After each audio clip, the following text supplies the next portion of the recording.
Prescorn Thomas, owner of the Duke City Gladiators. How you doing? Former owner. Former owner, yes. I'm doing well. Thank you very much. Thank you for having me. So tell me a little bit about yourself. Um, I do real estate investing in Albuquerque. I'm a native. A lot of community stuff. I'm a mom and a grandmother and lots of other things. Awesome. So tell me, when did you realize you wanted to own the Duke City Gladiators? So I got involved in 2018.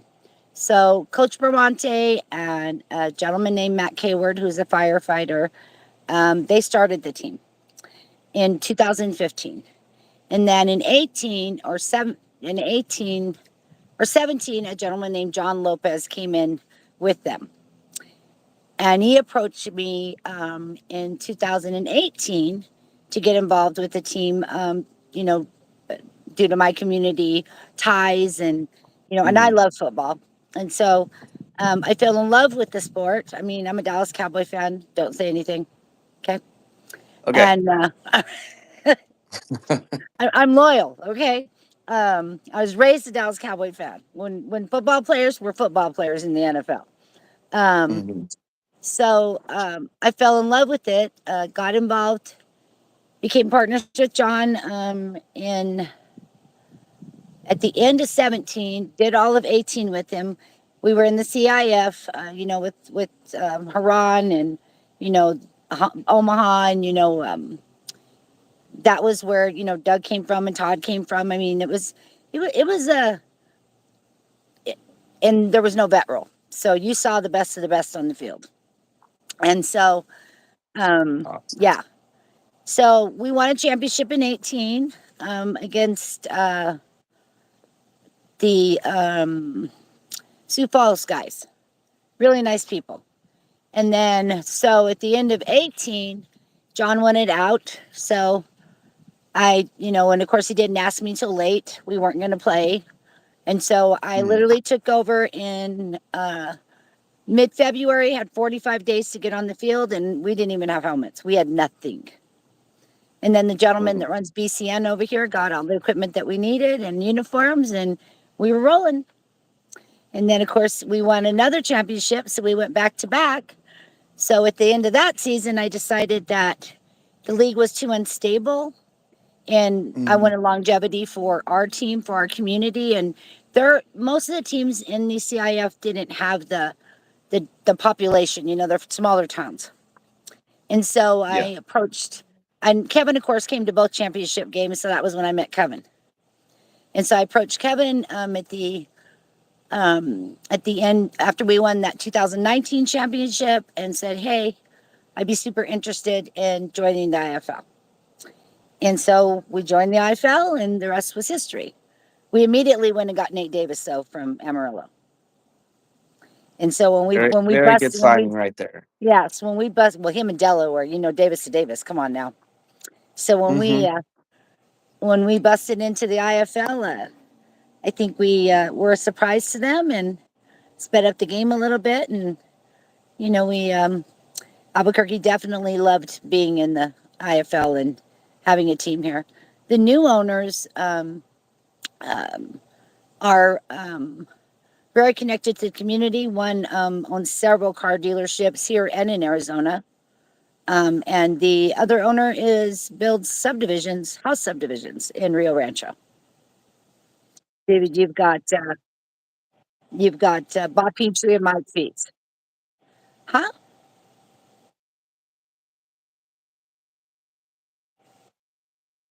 I get a suite just like I gave the guys that bought the team.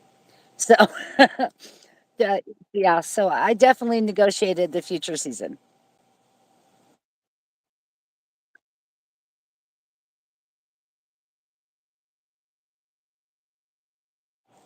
I don't think so. One of the problems with any sport is workman's comp. So our workman's comp became unmanageable, like because I explained to you the team had been around for a while, Hmm. and in order to reset workman's comp, you have to reset it with a new name and new ownership. And I do believe they're going to play it teamly. So, and Tingley's a great arena. They're unfortunately it's just old, and they've done some upgrades over there, and the building has incredible energy though. So I think it'll be quite the success. And another reason that I got involved was our ability to use a team to help our community around here with the youth. And a lot of the players have stayed here and continue to do that. Greg Dent lives here, Nate Davis lives here, Byron Cooper lives here, Josiah Hunter lives here. Sherman Carter. Yeah. Or unless Lucayo comes back and forth when asked. So it's pretty Hmm. cool. So you think some of those star players are going to go back to Albuquerque? Which ones? They live here. Greg Dent, They live here. Ernesto. Yeah. Well, Ernesto comes back and forth to help out with whatever camps we're having. Yeah, Ernesto's an Arizona guy. He's a That guy. fantastic guy. He loved playing here. Hmm.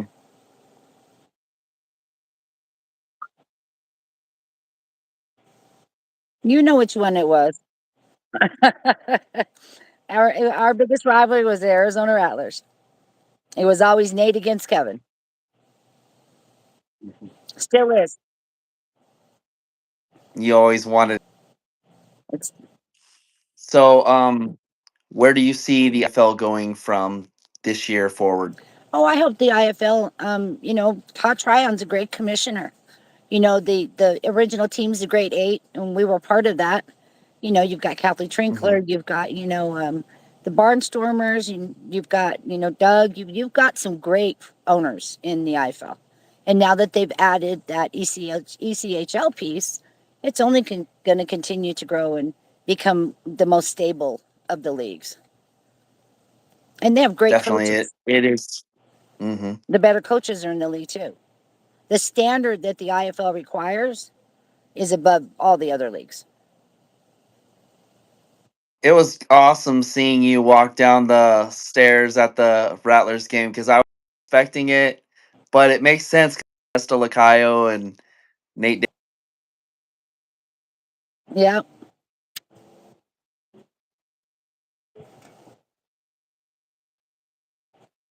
Well, Taylor was a gladiator. Taylor was a quarterback in Albuquerque. So it's funny how even up there at the freight, we've got three of our players over there, and they came from Omaha, so they came from the CIF after they won a championship. So the league is just absolutely incredible, for the players to be able to continue to play until they figure out what they're going to do with their lives. So, and we've seen players go up and down, so get workouts. So the league allows them to actually experience their dreams. Yep.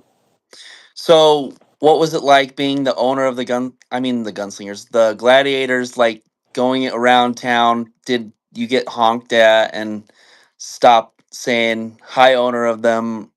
Well, the thing about owning the gladiators, like I said, I'm a native of Albuquerque, and Hmm. so the one thing, I'm very well known. But the gladiators, due to the community champions brand, we were able to really go out and and enact change. Nate and Byron and Dent and Josiah train about 35 kids here in the off season and Awesome. during the season. So, like I said, and me going around town and being the owner of the gladiators, you know, um, it was super cool. And a lot of people thought it was cool and would ask me what it's like to own a sports team in New Mexico. So, Yeah. we have the New Mexico Bowl here. We have but for as big as Albuquerque is, which it's very similar to Tucson. It's a very similar layout to Tucson, very similar Mhm. demographic. Um, we're slow growing. We try to keep our beauty around here. So we're definitely Yes. not like Arizona, spread out against across 5 counties. Okay. So it's 8 o'clock where you are, and it's still daylight outside. Yes, it'll be daylight till 9. You know. 9 o'clock. That's Mhm. weird. That's awesome. Yeah, the sun comes up at about 6:30. So it's a perfect. You can I'll get in the pool when I get off the phone with you and do a little bit of a workout before I go to Yeah, bed. So Albuquerque's got great awesome. weather. Albuquerque's got great people, and Albuquerque's got better food. Just gonna tell you, New Mexico's got incredible green chili. Yeah, So, incredible green chili. I'll have hmm to look that up. I unfortunately wasn't able to make it to a game in New Mexico, but I'm definitely gonna look forward to doing it next season. yeah, a lot of your people came up. Mhm. They came up for your guys' games, and they came up for Naz's games, Tucson's games, and of course they got treated like they were family here because we appreciated them, coming up for the game. It was strange being in the arena because I had called Kevin and told him I was going to come to the game, and I've never gotten a ticket, so I've always just gone to where the owner sits.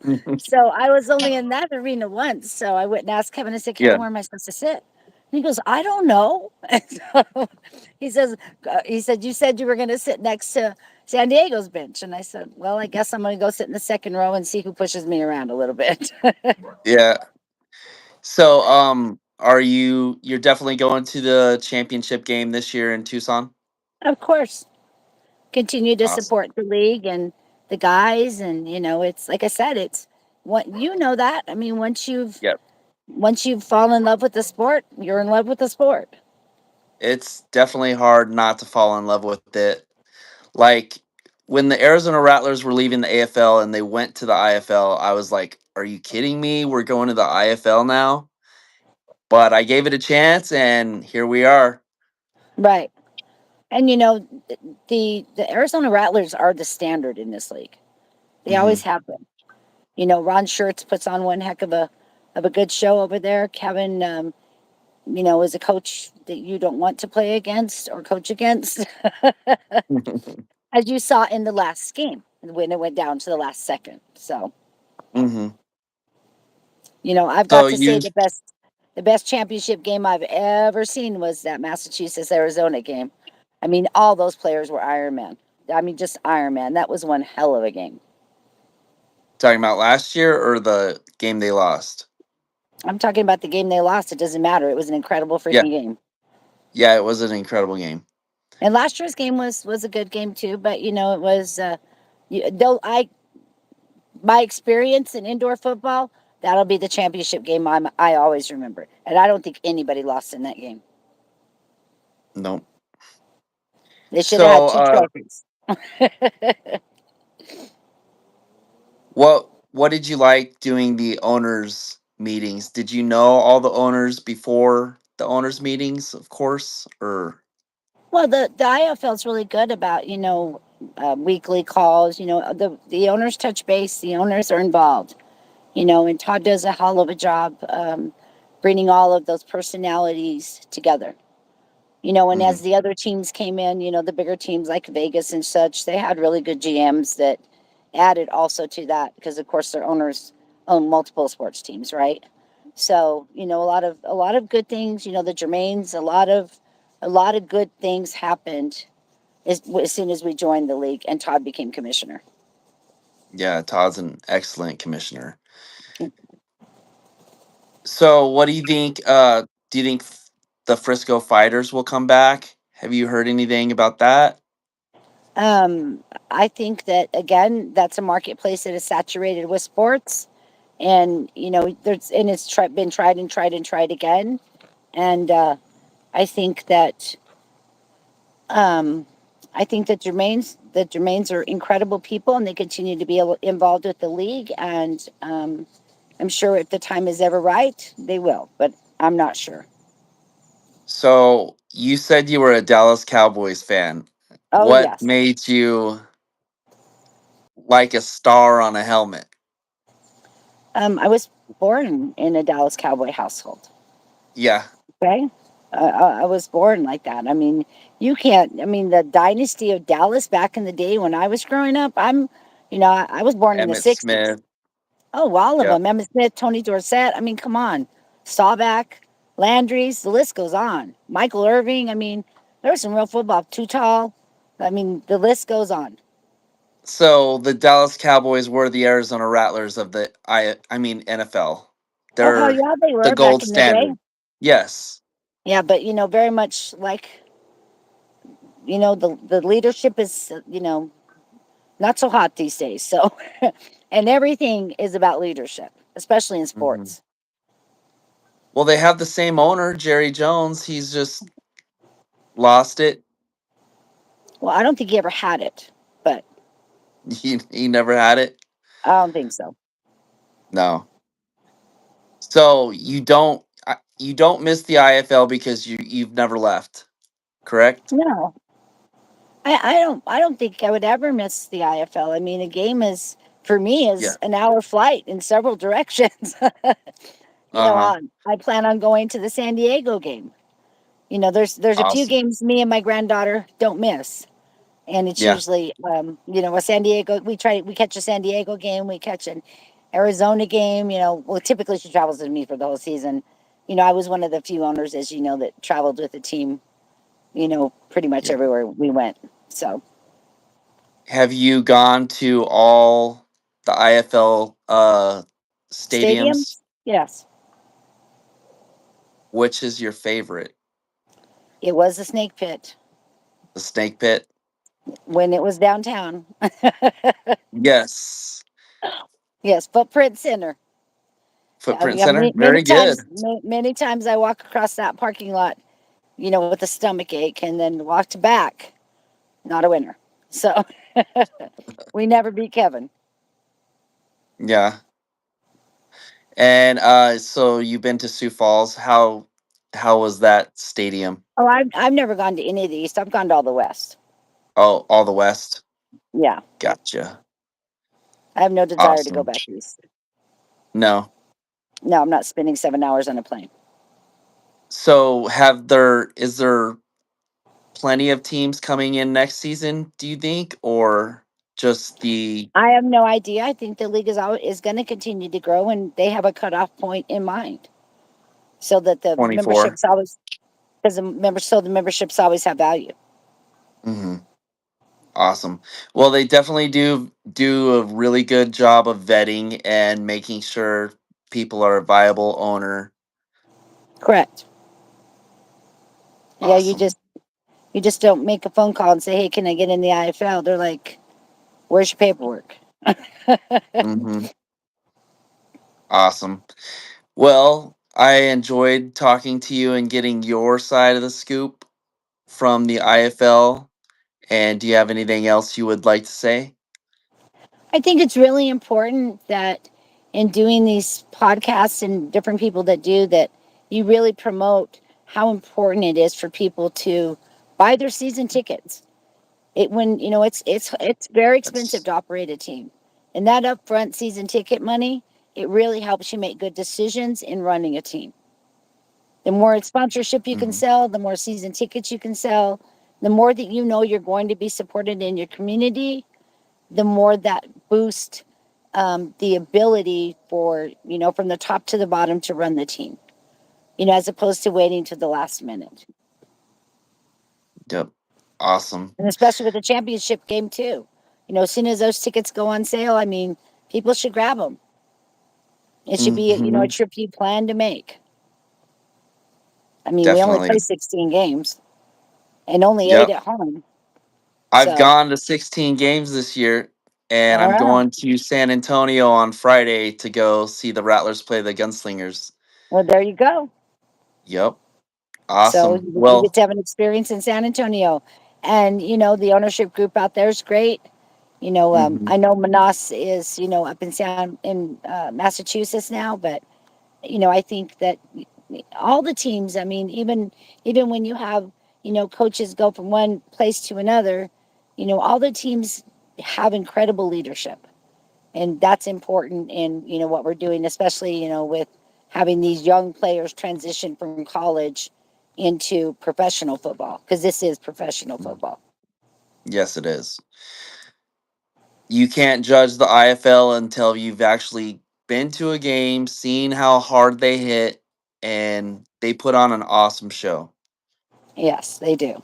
And going to watch parties is important too. Yes, definitely. You're All giving right. the Well, you sponsors, enjoy your night. I'm all right, sorry. take care. I said paying attention to who the food sponsors are and eating at those establishments. All of those things are Yes. really important for the survival of the team so that they can continue to have those sponsorships. Awesome. Definitely, I And support and, what you say. and Go on. making sure everybody has the every ball that they can put on the wall. That's Yes. important. There's your Duke City ball, right? Mhm. Do you have a pink one and a black one? Or you got the turquoise and No, white I one? don't have a pink one. All right. All right, maybe we can see what happens. All right. Well, I still got some laying around. All righty. You have a good night. You too. Thank you for Thank you. having me on. Take care. You're Bye bye. welcome. Bye. See you soon. See you soon.